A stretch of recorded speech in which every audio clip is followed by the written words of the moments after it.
सुप्रभात. पाठ 10वा. बाबांचं पत्र. इयत्ता 6वी. विद्यार्थ्यांनो, बाबांचं पत्र या पाठामध्ये बघा, हे एका वडिलांनी आपली मुलगी वैष्णवी हिला लिहिलेलं पत्र आहे. यात त्यांनी गणिताचा पेपर कठीण गेला म्हणून निराश न होण्याचा सल्ला दिला आहे. परीक्षेतील गुणापेक्षा मनाच्या गुणाची वाढ करणे अधिक महत्त्वाचे आहे, असे भावपूर्ण शब्दात त्यांनी वैष्णवीला समजावले आहे. तर सर्वप्रथम या पाठाचे लेखक एकनाथ आवाड ह्याविषयी आपण थोडीशी माहिती घेऊया. हे एक मराठी कवी बालसाहित्यिक आहेत. कथाकथनातले बारकावे सांगण्यासाठी ते शिक्षकांसाठी शिबिरे घेतात. अखिल भारतीय मराठी बालकुमार साहित्य संमेलनाने त्यांचे गंमत गाणी हे पुस्तक प्रकाशित केले आहे. त्यांना साने गुरुजी पुरस्कार दिला गेला आहे. उत्कृष्ट शिक्षकाचा महापौर पुरस्कार मिळविणारे हे सर्वात तरुण शिक्षक आहेत. त्यांची अनेक बालगीते आकाशवाणीत प्रकाशित झालेली आहेत. तसेच अनेक बालगीते शालेय अभ्यासक्रमात देखील आहेत. सामना, लोकसत्ता, सकाळ, महाराष्ट्र टाइम्स आदी वृत्तपत्रासाठी पुस्तक परीक्षणे लिहिली आहेत. अनेक कवी संमेलनाचे अध्यक्षस्थान एकनाथ आवाड यांनी भूषविले आहे. विद्यार्थ्यांनो, संदेश देण्यासाठी पूर्वी कशाचा वापर करायचे? तर बघा, संदेश देण्यासाठी पक्षाद्वारे, पत्राद्वारे आणि दूरध्वनीद्वारे संदेश वाहून नेत असत. आता तुम्ही कशाचा वापर करता संदेश देण्यासाठी? तर विद्यार्थ्यांनो, आता आपण मोबाईलचा वापर करत असतो. परंतु ग्रामीण भागामध्ये अजूनही प्रगती झाली नाही आहे. अशा ठिकाणी पत्राचा वापर केला जातो. तर या पाठात मुलीची समजूत काढण्यासाठी बाबांनी मुलीला पत्र पाठवले आहे. आपण पाठ वाचूया आणि तो समजून घेऊया. प्रिय वैष्णवी, अनेक शुभ आशीर्वाद. मी कामात पुरता गुरफटलो होतो म्हणून पत्र पाठवायला उशीर होत आहे. तुझ्या आईने मला दूरध्वनीवरून सांगितले की तुला 6माहीचा गणिताचा पेपर खूपच कठीण गेला म्हणून तू फार निराश झाली आहेस. पेपरहून घरी आल्यानंतर त्या दिवशी तू रडतही होतीस. मला वाटलं दूरध्वनीवरून तुझ्याशी बोलण्यापेक्षा तुला पत्र लिहूनच तुझ्याशी हितगुज करावं, म्हणून तुझ्यासाठी हे पत्र लिहित आहे.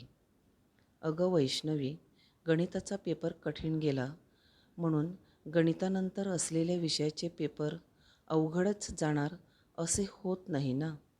मग त्या गोष्टीचा विचार करत बसल्याने उरलेल्या पेपरवरही त्याचा विपरीत परिणाम होतो. अगं, एखाद्या विषयात कमी गुण पडले तर याचा अर्थ आपण आयुष्यात अपयशी झालो असे नाही. तुला सांगतो, गणिताशी तू मैत्री कर, मग बघ गंमत या विषयाची. तुला मुळीच भीती वाटणार नाही. गणितातील संकल्पना, संबोध, क्रिया तू नीट समजावून घे. उदाहरणे सोडविण्याचा चांगला सराव कर. हा विषय लवकरच तुझा लाडका होईल, हे अगदी नक्की. बाळा, आणखीन एक तुला सांगतो, परीक्षेतील गुण किंवा श्रेणी महत्त्वाची आहेच, पण त्याहीपेक्षा आपल्या आंतरिक गुणाची वाढ करणे हे अधिक महत्त्वाचे आहे. तू गोष्टी छान सांगतेस, चित्र उत्तम काढतेस अन सुंदर नृत्यही करतेस. हे सारं सुरू ठेव. तुझ्या आईने सांगितले की हल्ली तू याकडे फारसं लक्ष देत नाहीस. या कला आपले जीवन सुंदर करतात आणि आपलं व्यक्तिमत्वही फुलवतात. त्यामुळे प्रत्येकाने एखादी तरी कला जोपासली पाहिजे. स्वतःमधील गुणाची वाढ करायला तुला अनेक संधी मिळतील. त्यांचा तू पुरेपूर उपयोग करून घे. बाबांनी सांगितलेले ऐकून त्याप्रमाणे तू वागशील याची मला खात्री आहे. दिवाळीच्या सुट्टीत मी गावी येणार आहे, मग आपण खूप खूप मजा करू, किल्ले बांधू, कंदील तयार करू, गप्पा मारू आणि दिवाळीचा फराळही खाऊ. खाऊवरून एक गोष्ट आठवली मला. या दिवाळीत गावी येताना तुझ्या आवडीचा खाऊ घेऊन येणार आहे. कुठला ते तू ओळखलं असशीलच. तुझा पुस्तकाचा खाऊ. गावी येताना मी तुझ्यासाठी गोष्टीची अनेक पुस्तके घेऊन येणार आहे. वाचून बघ तू. खूप आवडतील तुला. बरं, आता थांबतो. बाकी सारे भेटी अंती बोलू. तुझे बाबा. लेखकाचं नाव आहे एकनाथ आवाड. बघा, या पाठामध्ये काही शब्दार्थ दिलेले आहेत.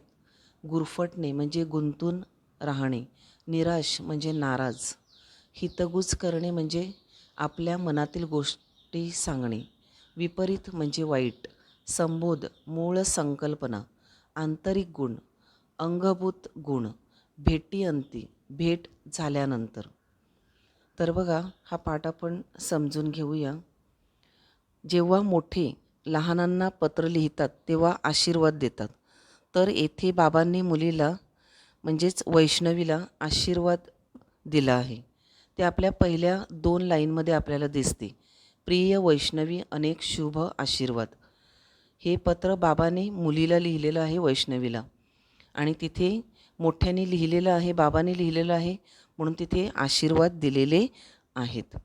तर बघा, मी कामात पुरता गुरफटलो होतो. बाबा काय लिहितात बघा, पुरता म्हणजे पूर्णपणे, की मी कामामध्ये पूर्ण गुरफटलेलो आहे, गुंतलेलो आहे. म्हणून मला पत्र पाठवायला उशीर होत आहे. आणि म्हणून बाबा म्हणतात की मला पत्र पाठवायला उशीर होत आहे. तुझ्या आईने मला दूरध्वनीवरून सांगितले की तुला 6माहीचा गणिताचा पेपर खूपच कठीण गेला, म्हणून तू फार निराश झाली आहेस. बघा, बाबा पुन्हा काय सांगतात की तुला गणिताचा 6माहीला जो पेपर झाला तो खूप कठीण गेला, असं तुझ्या आईने मला सांगितलं. म्हणून तू खूप नाराज झालेली आहेस. निराश म्हणजेच नाराज. पेपरहून घरी आल्यानंतर त्या दिवशी तू रडतही होतीस. आणि बाबांनी काय सांगितलं की तुझ्या आईने मला हेही सांगितलं की तू पेपर देऊन घरी आल्यानंतर तो पेपर तुला कठीण गेल्यामुळे तू रडत देखील होतीस. मला वाटलं दूरध्वनीवरून तुझ्याशी बोलण्यापेक्षा तुला पत्र लिहून तुझ्याशी हितगुज करावं, म्हणून तुझ्यासाठी हे पत्र लिहित आहे. आणि हे पत्र मी तुझ्यासाठी कशासाठी लिहत आहे की दूरध्वनीवरून म्हणजे फोनवरून संपर्क साधण्यापेक्षा, फोनवरून बोलण्यापेक्षा तुला पत्र पाठवून तुझ्याशी हितगुज करावी, माझ्या मनातल्या ज्या काही गोष्टी आहेत त्या सांगाव्या, म्हणून हे पत्र मी तुला लिहत आहे. असे कोण सांगतोय? बाबा वैष्णवीला. बाबा मुलीला सांगत आहे. अगं वैष्णवी, गणिताचा पेपर कठीण गेला म्हणून गणितानंतर असलेल्या विषयाचे पेपर अवघड जाणार असे होत नाही ना. बाबा त्या पत्रामध्ये काय लिहितात की गणिताचा पेपर कठीण गेला म्हणून सगळ्याच विषयाचे पेपर कठीण जातात असं नाही होत ना. मग त्या गोष्टीचा विचार करत बसण्यापेक्षा उरलेल्या पेपरवरही त्याचा विपरीत परिणाम होतो. आणि बाबा वैष्णवीला हेही समजावून सांगतात की त्याच गोष्टीचा तू विचार करत बसू नको. कोणती गोष्ट? तर गणिताचा पेपर तिला कठीण गेलेला होता वैष्णवीला. तर तो विचार तू करू नको, तो विचार तू सोडून दे आणि पुढच्या विषयावरती जास्त लक्ष केंद्रित कर. अगं एखाद्या विषयात कमी गुण पडले तर याचा अर्थ आपण आयुष्यात अपयशी झालो असे नाही. आणि बाबा पुढे काय लिहितात की एखाद्या विषयामध्ये काही कमी गुण मिळाले. आता गणिताचा पेपर जो झाला तो तुला कठीण गेला, त्या विषयामध्ये तुला मार्क कमी मिळाले, तर असं होत नाही की इतर विषयामध्ये त्याच्यावरती काय परिणाम होतो. पुढे बाबा काय लिहितात बघा, तुला सांगतो गणिताशी तू मैत्री कर.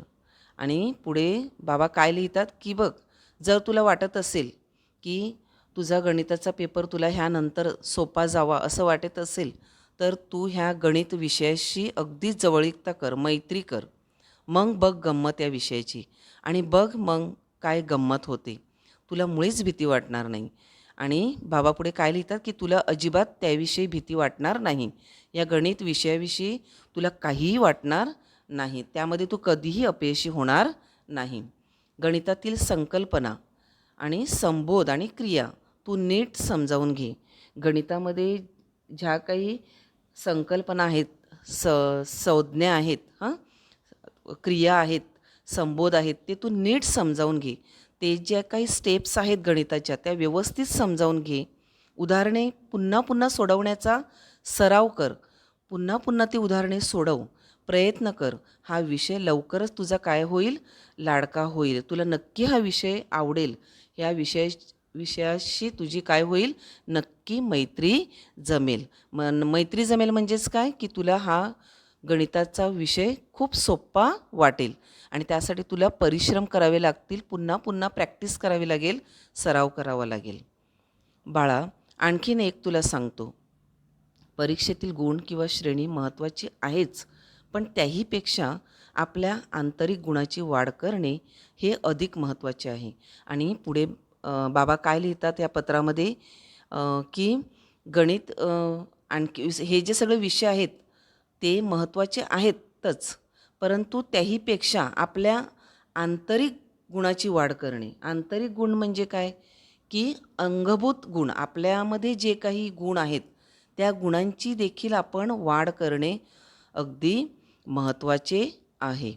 तू गोष्टी छान सांगतेस. बाबा पुढे काय सांगतात बघा, की तू छान गोष्टी सांगतेस, तू उत्तम चित्र काढतेस, तुला सुंदर डान्स, नृत्यसुद्धा करता येतात.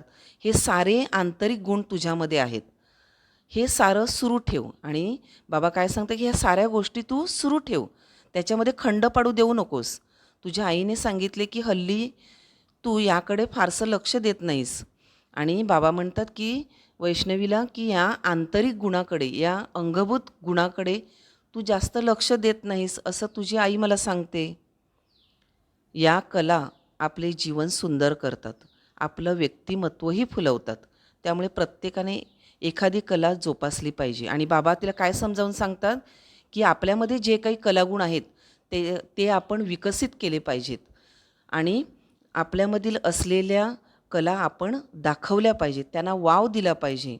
जसं तुम्हाला सांगितलं, की ते बाबा त्या पत्रामध्ये लिहितात, की चित्र काढणे, नृत्य करणे, चांगल्या चांगल्या छान गोष्टी लिहिणे, सांगणे, ह्या ज्या आपल्यामध्ये कला असतात त्याची आपण काय केली पाहिजे, वाढ केली पाहिजे. पुढे बघा, ह्या कला आपलं जीवन काय करतात, सुंदर बनवत असतात. ह्या ज्या कला आहेत ह्या जर आपल्यामध्ये असतील तर आपण आपलं जीवन अगदी सुंदर बनवू शकतो आणि त्यामुळे आपलं व्यक्तिमत्व देखील आपण काय करत असतो, फुलवत असतो. त्यामुळे प्रत्येकाने एखादी कला जोपासली पाहिजे. या सगळ्या गोष्टी ह्या वैष्णवीमध्ये आहेत, तर अभ्यासाला महत्त्व दिलंच पाहिजे, पण त्याचबरोबर हे आंतरिक गुण जर जोपासले तर काय होईल, स्वतःच्या गुणामधील वाढ होऊन तिला अनेक गोष्टीमध्ये पुढे संधी मिळेल, अनेक संधी तिला मिळू शकतील.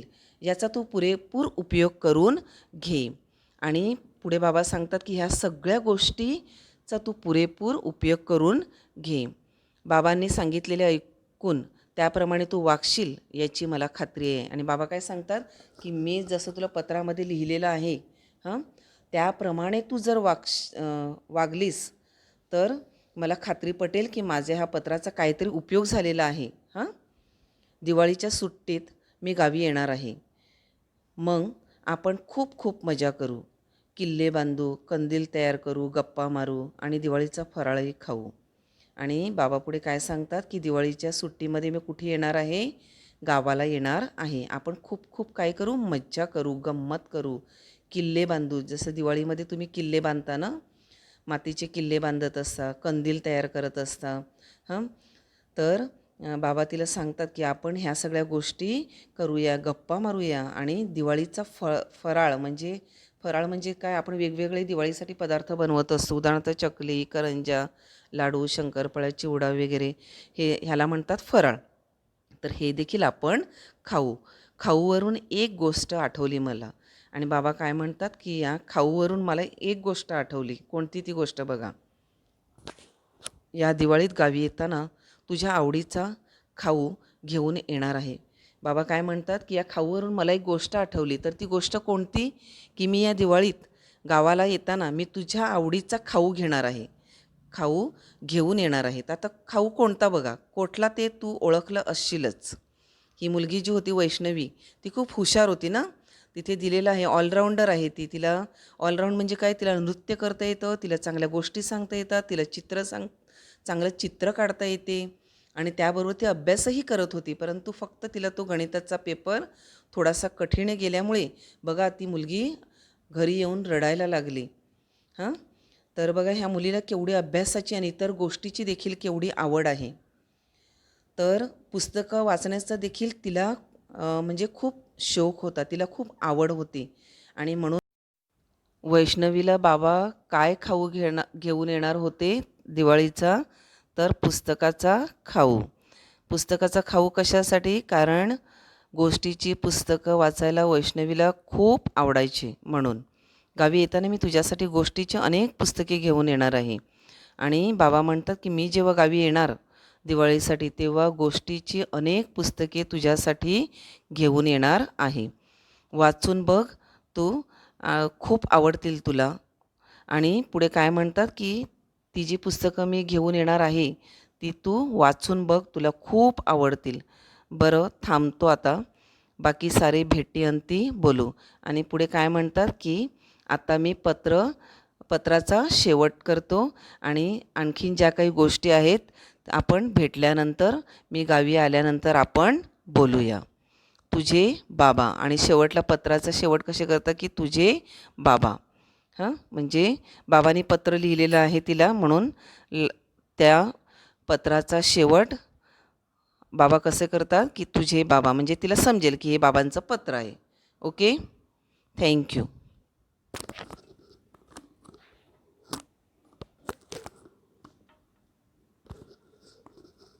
मित्रांनो, या पाठातून आपल्याला काय मूल्य घेता येतील, तर सर्वप्रथम बघा, लहान मुलांनी आपल्या आईवडिलांपासून कोणतीही गोष्ट लपवू नये.